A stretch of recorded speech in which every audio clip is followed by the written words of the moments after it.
छोटी छोटी बातों को लेकर के सामान्य व्यक्तियों के बीच में तो तकरार हो सकती है, मनमुटाव हो सकता है, लेकिन जो भक्ति के क्षेत्र में है, शक्ति के क्षेत्र में है, साधना आराधना उपासना के क्षेत्र में है, ऐसे लोग भी किसी संदर्भ को लेकर, किसी वक्तव्य को लेकर के सोशल मीडिया के प्लेटफॉर्म पर तकरार क्यों करते हैं, यह सवाल है।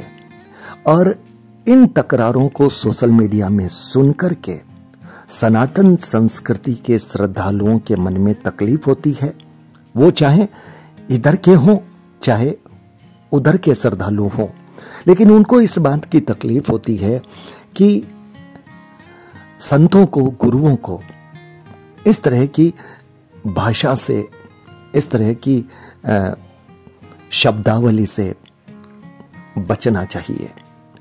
नमस्कार, मैं संजय सनम, आप देख रहे हैं digital first news. Social media के प्लेटफॉर्म पर, यूट्यूब पर कल एक वीडियो पर झलक पड़ी। कानपुर के करौली सरकार जी के चैनल का वीडियो था और जिसमें प्रेमानंद बाबा जी के लिए कुछ कहा गया था। तो थंबनेल को देखते ही सीधा मन में संदेश ये आया कि करौली सरकार के गुरु जी तो प्रेमानंद बाबा जी का सम्मान करते थे। आखिर आज ऐसी क्या बात हो गई कि इनको सोशल मीडिया के प्लेटफॉर्म पर कुछ इस तरह से अपनी बात कहनी पड़ रही है? क्योंकि मैंने एक वीडियो करौली सरकार के चैनल का देखा था जिसमें एक युवा करौली सरकार के गुरुजी से निवेदन कर रहा था कि बाबा, मेरे हवन के पुण्य या एक हवन का पुण्य, 2 हवन का पुण्य आप वृंदावन के प्रेमानंद बाबा जी को भी दे दीजिए और उनको भी स्वस्थ कर दीजिए। युवक की यह बात सुनकर के करौली सरकार के गुरुजी भी बहुत प्रसन्न हुए, क्योंकि एक अच्छी बात थी। युवक के मन में संत के प्रति सम्मान था। इसलिए गुरुजी ने कहा कि आपके मन में जो ये भावना है, मैं उसका सम्मान करता हूं और प्रेमानंद बाबा जी महान हैं, संत परंपरा में हैं, तो उनकी आराधना, उनकी उपासना से वो स्वस्थ हो जाएंगे। मुझे ऐसा याद पड़ता है कि उन्होंने कुछ ऐसा ही वहां पर कहा था। जिस व्यक्ति के मन में किसी के प्रति सम्मान हो और अगर वो व्यक्ति उसी व्यक्ति की परंपरा पर या उसी व्यक्ति के वक्तव्य पर अगर अपनी कोई बात कहता है, तो इसका मतलब साफ है कि कोई ना कोई प्रतिक्रिया या कोई ना कोई क्रिया ऐसी हुई है जिसकी प्रतिक्रिया अब इस रूप में जा रही है। करौली सरकार जी के इस वीडियो में मैंने जब कुछ वीडियो सुना तो उसमें एक संदर्भ आया कि उनके ही कोई शिष्य से किसी संदर्भ में बात चल रही थी और बात चल रही थी कर्म भोग का सिद्धांत था, बीमारी की बात थी और कहीं ना कहीं हवाला हो सकता है प्रेमानंद बाबा जी के एक वीडियो का हो सकता है। वो वीडियो मुझे भी याद आता है कि एक महिला शायद अपने बच्चे के लिए गई थी या फिर कोई अपने रोग के लिए गया था, तो बाबा जी ने कहा था कि कर्म भोग का सिद्धांत है, कर्म भोग को कोई नहीं टाल सकता। डॉक्टरी उपचार की जहां आवश्यकता है वहां डॉक्टरी उपचार करवाइए, बाकी नाम जप करिए, ईश्वर की शरण में रहिए। बाबा प्रेमानंद जी का यह वक्तव्य कर्मफल के सिद्धांत के अनुरूप है और हमारे शास्त्र भी यही कहते हैं कि जो हमने कर्म किए हैं उसका भुगतान हमें देना ही होता है। हम अपने कर्म फल को नहीं बदल सकते।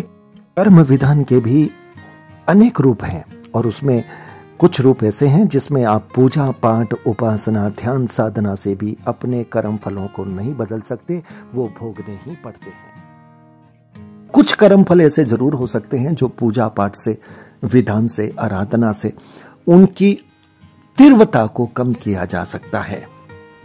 यह बात बिल्कुल सच है कि जो भक्ति में रहते हैं ईश्वर की आराधना में रहते हैं, साधना में रहते हैं, कर्म फल तो उनको भी भोगना पड़ता है, लेकिन उनके अंदर शक्ति इतनी आ जाती है, आत्मविश्वास इतना आ जाता है कि फिर वो दर्द उनको दर्द नहीं लगता, वो कष्ट होकर के भी उनके लिए कष्ट नहीं रहता। तो कहीं ना कहीं इसी वक्तव्य को लेकर के अगर मैं उसे सही समझ पा रहा हूं तो करौली सरकार के गुरुजी का कोई वक्तव्य शायद आया था, और जिसमें उन्होंने ये कहा होगा कि भाई जिसको अपने धर्म के प्रति, अपने गुरु के प्रति, अपने इष्ट के प्रति भी अगर विश्वास नहीं, तो फिर कहने का मतलब फिर संत के रूप में भी होकर के भी कोई खास अर्थ नहीं निकलता। इस संदर्भ से ऐसा प्रतीत होता है, क्योंकि करौली सरकार के दरबार में ये जो चिकित्सा होती है, ये कहीं ना कहीं आध्यात्मिक चिकित्सा का हम इसे प्रारूप समझ सकते हैं।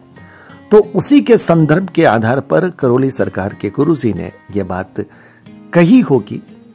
अब ठीक है, अपने अपने मत है, अपना अपना विचार है, और यहां पर उन्होंने उनका नाम भी नहीं लिया था। जब उन्होंने करौली सरकार के गुरुजी ने वक्तव्य दिया था तो उन्होंने प्रेमानंद बाबा जी का नाम भी नहीं लिया था। और उसके बाद में सुनने में जो आया है, इसी वीडियो में संदर्भ है कि करौली सरकार के गुरुजी कह रहे हैं कि उनके शिष्य ने कुछ ऐसी भाषणबाजी की है, कुछ ऐसी तकरीर की है। कहीं ना कहीं करौली सरकार के गुरुजी के वक्तव्य का जवाब दिया है, और वो वीडियो भी अब चूंकि यूट्यूब पर उपलब्ध नहीं है, इसलिए उस वीडियो को हम नहीं सुन पाए हैं, तो उस पर हम कोई भी टिक्का टिप्पणी नहीं कर सकते। टिक्का टिप्पणी तो हम करौली सरकार के वीडियो पर भी नहीं कर रहे हैं, और नहीं प्रेमानंद बाबा जी के वक्तव्य पर कर रहे हैं, लेकिन हम बड़ी ही शालीनता और विनम्रता के साथ आज जो ये वीडियो बना रहे हैं, उसका मकसद ये है कि इस क्षेत्र में, भक्ति के क्षेत्र में, शक्ति के क्षेत्र में, आराधना के क्षेत्र में काम करने वाले लोगों के मन में थोड़ा संयम अधिक होना चाहिए, और एक दूसरे के सम्मान की भावना के साथ अगर कहीं कोई ऐसी तकरार हो गई है, अगर कोई शब्द कहीं हल्ट कर गया है, तो आपस में संवाद कर लेना चाहिए। सोशल मीडिया के प्लेटफॉर्म पर जब इस तरह की बात ऐसे लोगों के बीच में जाती है तो लोगों का विश्वास छलनी होता है, लोगों की आस्था पर कहीं ना कहीं आघात होता है। मैं ये भी नहीं कहता कि करौली सरकार के गुरुजी का जो विश्वास है वो सवालिया है। अगर किसी को अपने इष्ट की शक्ति पर विश्वास है, अपने गुरु की शक्ति पर विश्वास है, अगर कोई कुछ कर रहा है या कर सकने की स्थिति में है, तो इसका स्वागत है, हम इसका स्वागत करते हैं। लेकिन प्रेमानंद बाबा जी भी बहुत ही सरल हैं, बहुत ही विनम्र हैं। उन्होंने जो अपना वक्तव्य दिया था, उस वक्तव्य के रूप को थोड़ा विशालता से समझना चाहिए। प्रेमानंद बाबा जी शक्तियों के साधक नहीं है, ये जितना मैं समझ पाया हूं। वो तो ये कहते हैं कि शक्तियां आपके मार्ग में आती है, साधना के मार्ग में आती है, लेकिन साधक को शक्तियों को देख करके विचलित नहीं होना चाहिए, क्योंकि यह आपकी मंजिल नहीं है। मंजिल आपकी इससे भी आगे है। शक्तियां जहां आपको समर्पण करने को तैयार रहें, वहां पर भी आप शक्तियों को ग्रहण मत कीजिए।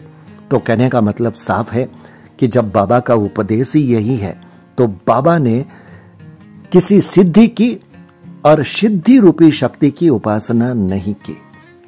बाबा नाम जप पर विश्वास करते हैं, नाम जप की ही बात करते हैं।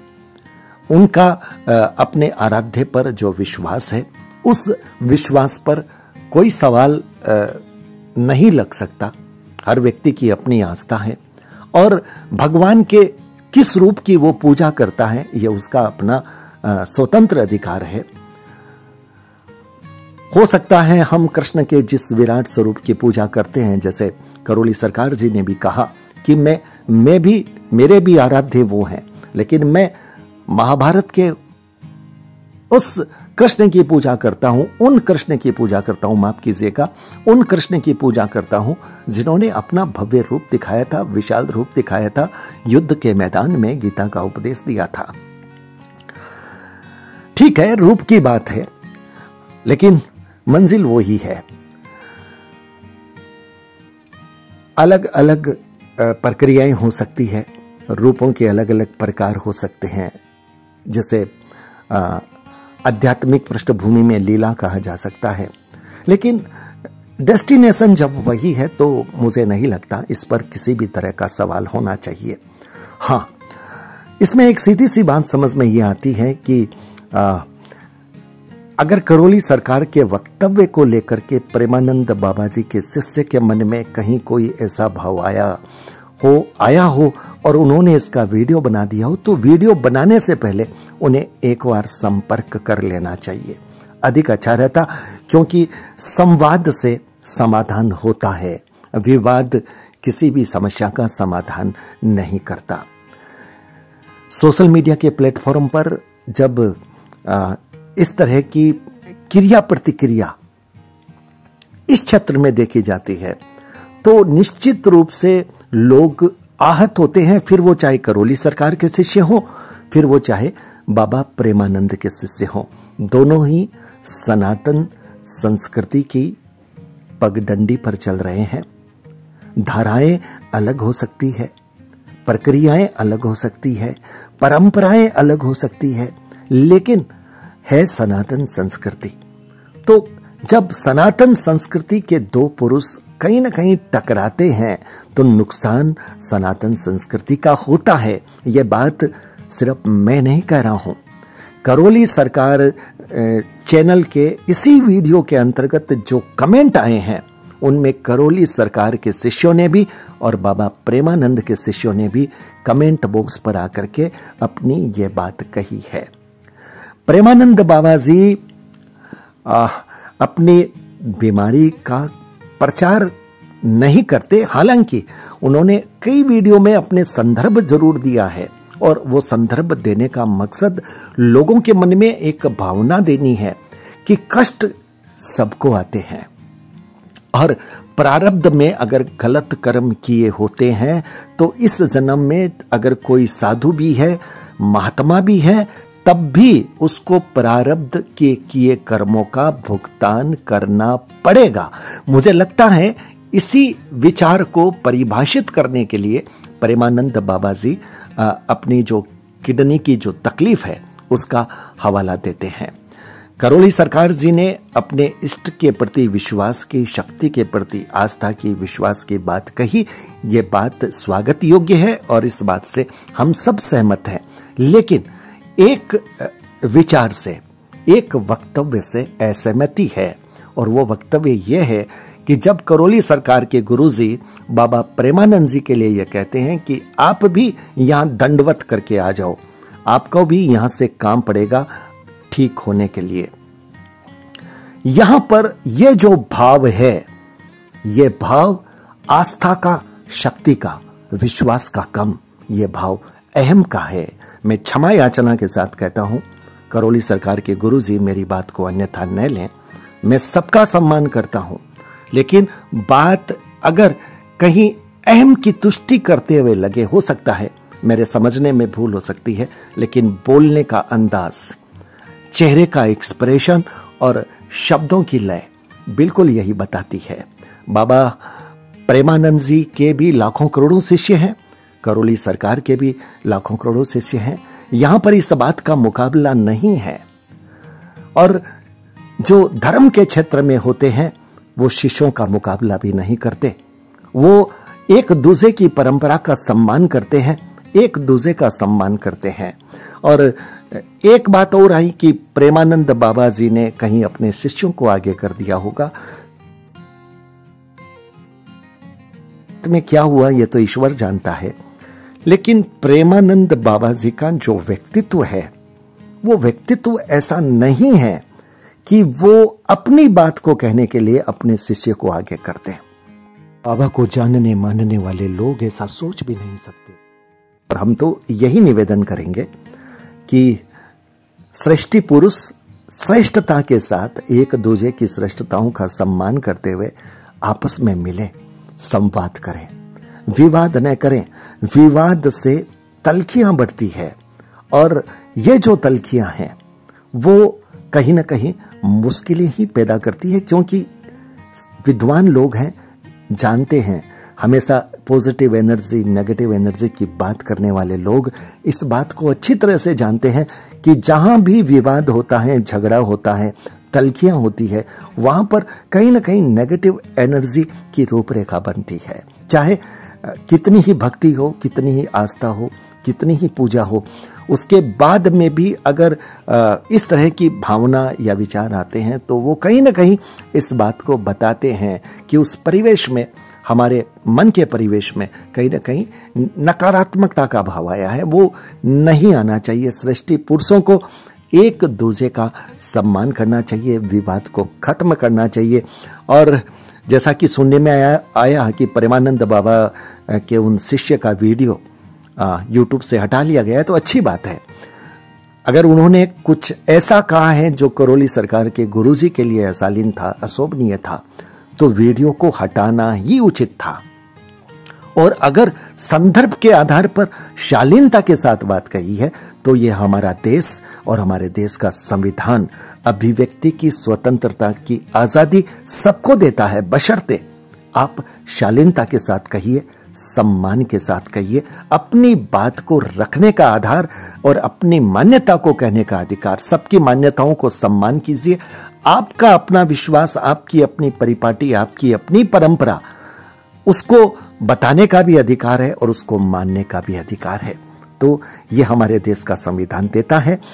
मोटी बात यह है कि हमारे आध्यात्मिक परिवेश में, आध्यात्मिक परिवेश का जो संविधान है, उसकी मर्यादा, उसकी गरिमा थोड़ी अलग है।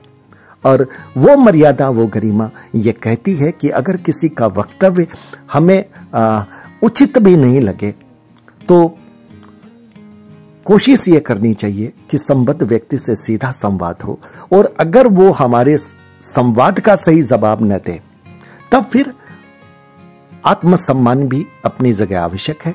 अगर कहीं आपके आत्मसम्मान पे चोट पहुंची है तो फिर आपको अपनी बात कहनी लाजमी है, और वो अपनी बात कह ही सकते हैं। लेकिन आध्यात्मिक परिवेश में हर कोई बात बड़ी ही शालीनता के साथ, विनम्रता के साथ जाए। ये सनातन संस्कृति के लोग और किसी भी धर्म की संस्कृति के लोग इस बात की अपेक्षा करते हैं।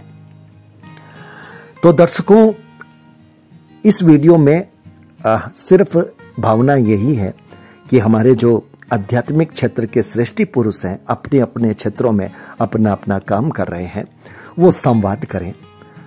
किसी भी वक्तव्य को लेकर के, किसी भी अंदाज को लेकर के, किसी भी परंपरा को लेकर के कोई इस तरह की बात न करें जिससे आपस में विवाद होता हो।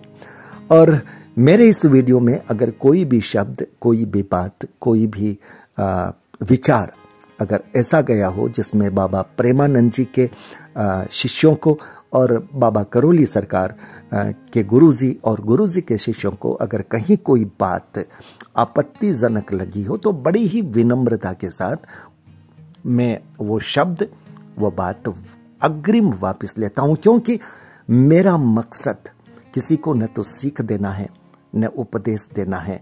मेरा मकसद एक निवेदन करना है, और ये निवेदन करना एक पत्रकार का भी और सभ्य समाज के एक व्यक्ति की ये जिम्मेदारी बनती है कि जब कोई वो ऐसा दृश्य देखे तो वहां पर सकारात्मक दृष्टिकोण की बात को कहने की कोशिश करे। मैंने अपनी कोशिश की है, ये मेरा कर्तव्य भी है, मेरी जिम्मेदारी भी है। अब मेरी कोशिश कारगर होती है नहीं होती है, मेरी कोशिश को दोनों पक्ष के जो शिष्य हैं, गुरु हैं, वो किस रूप में लेते हैं ये उनका अपना नजरिया है।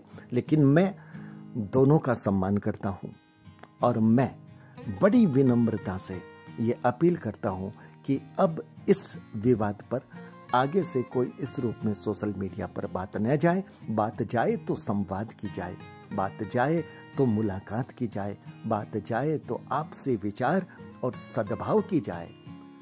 नकारात्मक बात, विवाद की बात, आरोप की बात, चुनौती की बात, लांछन की बातें किसी भी रूप में आध्यात्मिक परिवेश में शोभनीय नहीं लगती।